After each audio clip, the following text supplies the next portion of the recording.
후베이성 우안을 출발해 차로 약 3시간 30분 거리.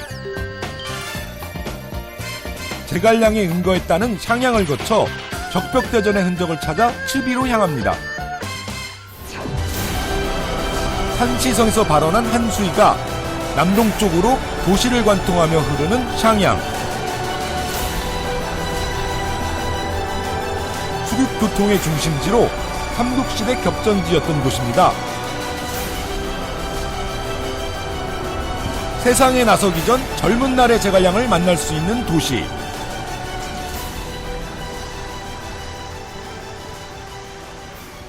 제가 와 있는 곳은 상양시인데요. 옆에 한강과 많이 닮은 강이 흐르고 있네요. 그런데 한강과 닮은 것처럼 강의 이름도 한수라고 하네요. 한수는 장강의 지류인데요. 장강은 크게 상류의 금사강과 천강, 그리고 형주 지역을 지나는 형강, 그리고 마지막으로 우리에게 익숙한 이름이죠. 양자강, 하루의 양자강으로 나뉩니다. 장강을 중심으로 강의 남쪽을 강남, 강의 동쪽을 강동이라고 부르기도 했죠. 이 장강을 무대로 삼국지에 수많은 영웅 후골들이 등장하고 사라집니다.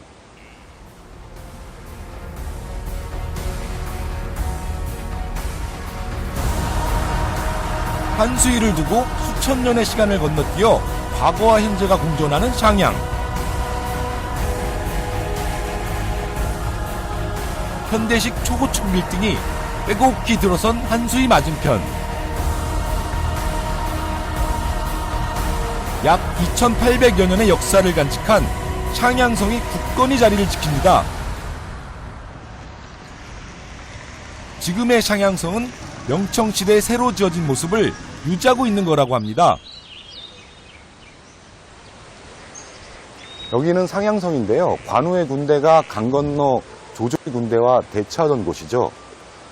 육로와 수로가 교차하는 상양성은 대표적인 전략적 요충지였습니다. 만약에 상양성이 뚫리면 무안까지 뚫리게 되는 거죠. 하지만 상양성은 방어하기는 쉽고 공격하기는 어려운 그런 아주 난공불락의 요새와 같은 곳이었습니다. 그래서 새로 만든 상양이라는 말도 나왔죠. 조조의 영토를 차지하기 위해 북진하며 군사를 일으켰던 관우.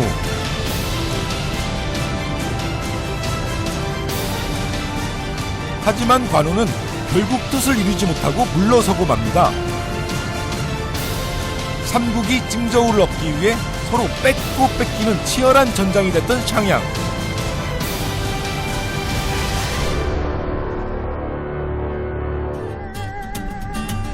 향양성에서 약 30여 분.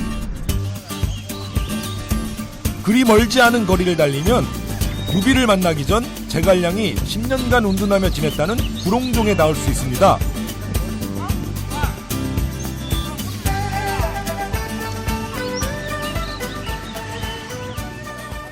여기는 산고초래 현장 융중입니다.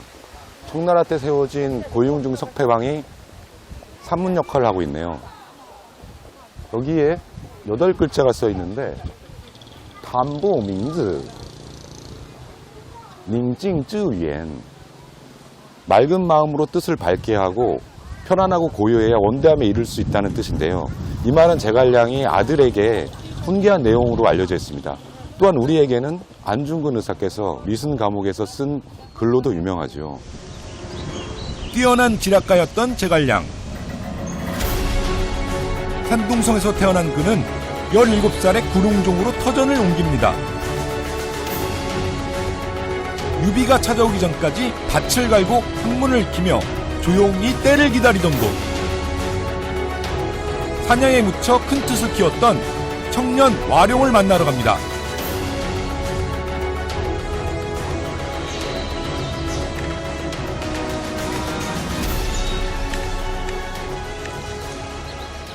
지금 제가 걷고 있는 이 길이 바로 유비가 제갈량을 만나기 위해서 3번이나 걸었던 그 길이라고 하는데요. 유비의 마음은 무척이나 급하고 절실했을 것 같아요. 2번이나 헛걸음한 뒤 다시 찾던 길. 유비의 삼고초려로 첫 등장부터 신비로웠던 제갈량. 명청시대에 조성된 싼구탕은 두 사람의 극적인 만남의 현장을 재현한 곳입니다. 여기 삼고당은 명나라 때 세워진 곳입니다.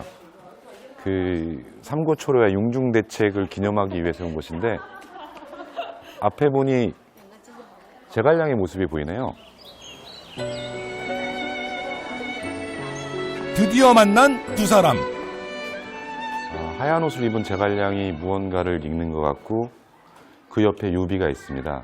아마 저것이 융중대책, 천하 삼분지 대계를 말하는 것 같고요. 그리고 저 옆 한 구석에는 관우와 장비가 그 모습을 지키면서 무언가 얘기를 나누는 모습인데요.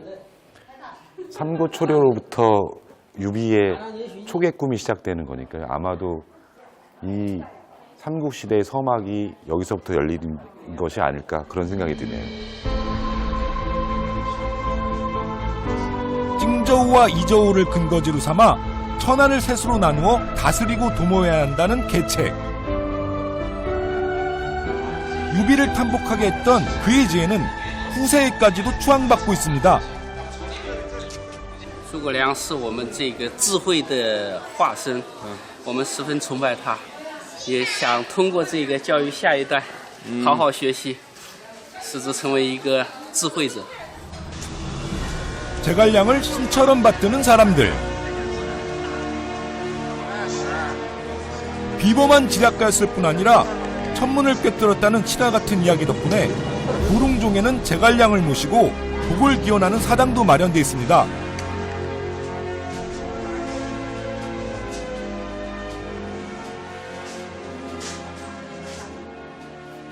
근데 记得有什么好处呢？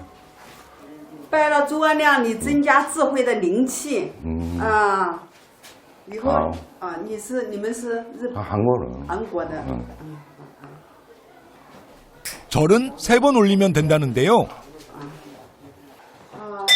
一拜财源广进，事业有成；二拜家兴兴旺，婚姻美满；三拜吉祥平安，你增子增福增财啊。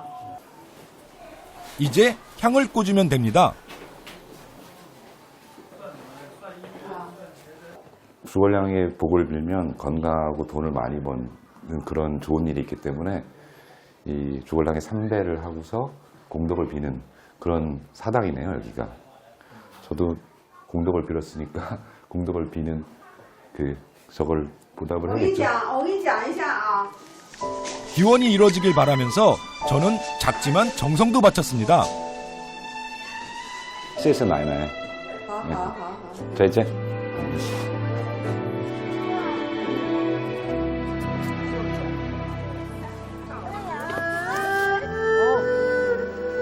떨어지는 별과 함께 사라진 충신이자 지혜의 상징인 제갈량.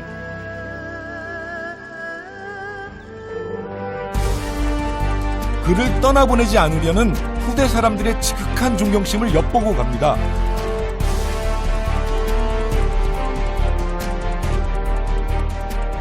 제갈량이 내놓았던 천하 삼분지계를 마침내 현실로 이룬 곳. 저는 삼국지 최대의 전투 중 하나로 손꼽히는 격벽대전의 현장을 찾아갑니다.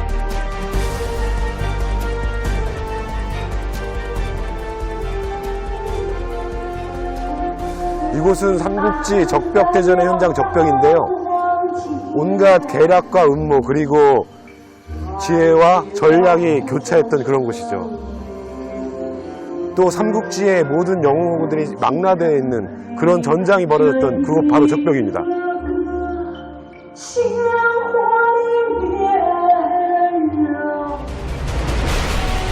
최고의 명장과 지략가들이 불꽃 튀는 쟁탈전을 벌였던 츠비.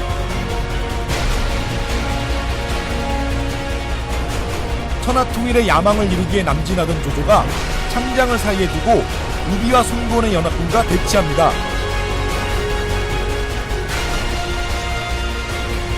수십만의 조조군사에 비해 수적으로 열세를 보였던 연합군.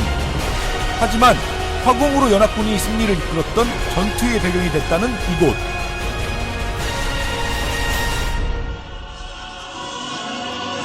한날 한시에 죽을 것을 맹세하며 의형제를 맺었다는 유비, 관우, 장비가 가장 먼저 저를 맞이합니다. 生态气力也不小啊！二位兄弟是不分伯仲的，都有万夫不挡之勇。我兄弟三人必当同心协力，上报国家，下安民利，皇天厚土，实践此期。刘飞吗？刘飞啊，行吗？他是官员，他是长辈。刚才你们表演的什么演员？就是桃园三结义。啊，桃园三结义。刘飞怎么样？他是什么人？刘飞，你自己感觉？英雄。你最喜欢的是谁？三国演义当中你最喜欢的人物是谁？喜欢诸葛亮。诸葛亮. 루비는 영웅이라고 생각하는데 가장 좋아하는 인물은 삼국지에서 제갈량이라고. 니는? 니最喜欢的是? 赵子龙. 아, 조자룡을 제일 좋아한다. 니는? 我最喜欢我自己。 아, 씨. 자기 자신, 장비를 제일 좋아한답니다. 짜잔. 짜잔. 삼국지에 묘사된 영웅들의 활약상이 집약돼 있다는 한편의 대서사극 속으로 향하는 길. 적벽대전 승리의 주역 중 하나인 오나라의 주유가 모습을 보여줍니다.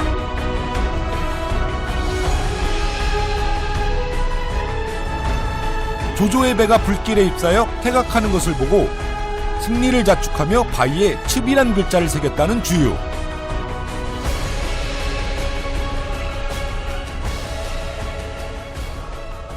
아, 여기는 적벽을 축소해 놓은 그런 곳인데 저기 주유의 상이 있네요. 주유는 그 당시에 오나라 최고의 미남자로 꼽혀서 오나라 사람들이 주랑주랑 그러면서 따라다녔다고 하죠. 그렇지만 주유에게도 한 가지 약점이 있었는데 그게 제갈량이었죠. 주유가 그런 말을 남깁니다. 하늘이 왜 나를 낳고 제갈량을 또 낳았냐고.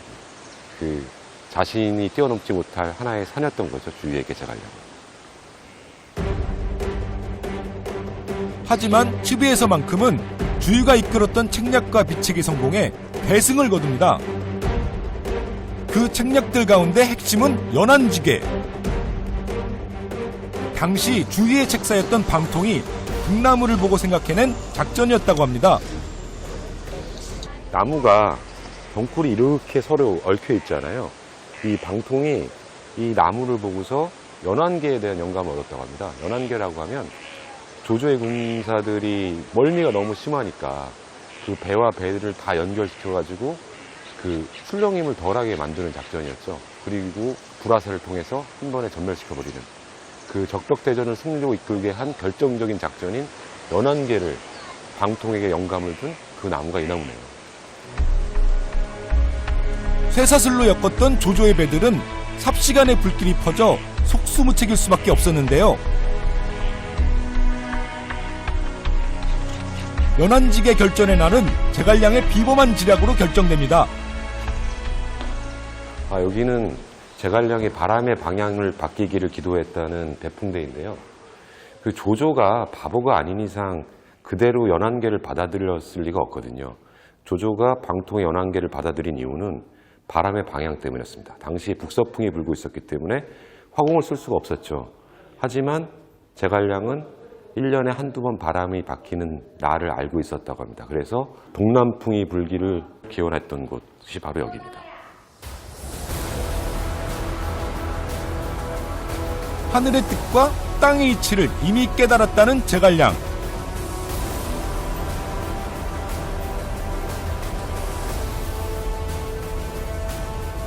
바람의 방향이 동남풍으로 바뀌던 날 드디어 불화살이 조조를 겨누는데요.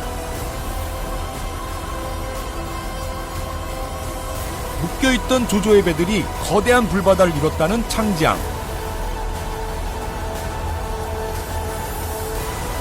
삼국지 최대 혈투로 쓰여진 적벽대전의 흔적은 40여 미터 벼랑에 새겨진 붉은 글씨에서 만날 수 있습니다.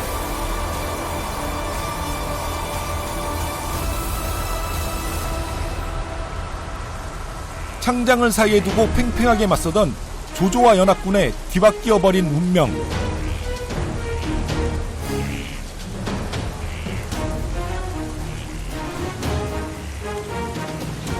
천지를 뒤흔들었을 치열한 격전의 현장은 너무도 고요하기만 합니다.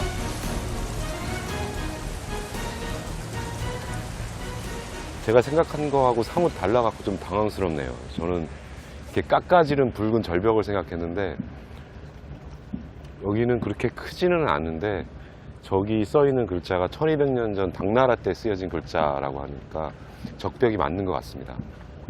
여기 이 강을 사이에 두고 저쪽에 조조의 군대가 있었을 테고 이쪽에는 유비와 송곤의 군대가 서로 대치하는 일촉즉발의 긴장감이 도는 곳이었을 것 같은데 지금은 그런 긴장감은 느껴지지 않습니다. 하지만 그런 어떤 역사의 현장에 서 있다는 것 자체만으로도 어떤 의미가 있을 것 같습니다. 조조의 꿈은 물거품이 되고 삼국시대가 열린 전설적인 무대. 좀 더 가까이 가보고 싶었는데요. 원래는 이쪽으로 길이 놓여 있었는데 지금 물이 불어가지고 이 길을 갈 수가 없는 상황이네요. 조금이라도 더 가까이 적벽 곁에 한번 가서 저 글자라도 한번 만져보고 싶었는데 아쉬운 마음을 장강의 물이라도 만지는 걸로 달래봐야겠네요. 적벽대전이 일어났을 때는 이 장강이 수많은 군사들의 피로 물들었을 텐데 어떤 그들에게도 가족이 있었을 거고 이게 역사의 현장이지만 또 마음 아픈 곳이기도 한 그런 느낌이 드네요. 도도하게 흐르는 창장의 물결을 따라 기나긴 시간을 건너온 삼국지의 영웅들. 과거의 시간에서 되살아난 영웅들의 이야기는 가는 곳마다 생생한 울림을 전해주었습니다.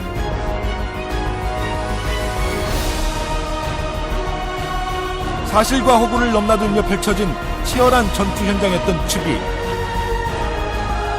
이곳에서 저는 저만의 영웅을 만나고 갑니다.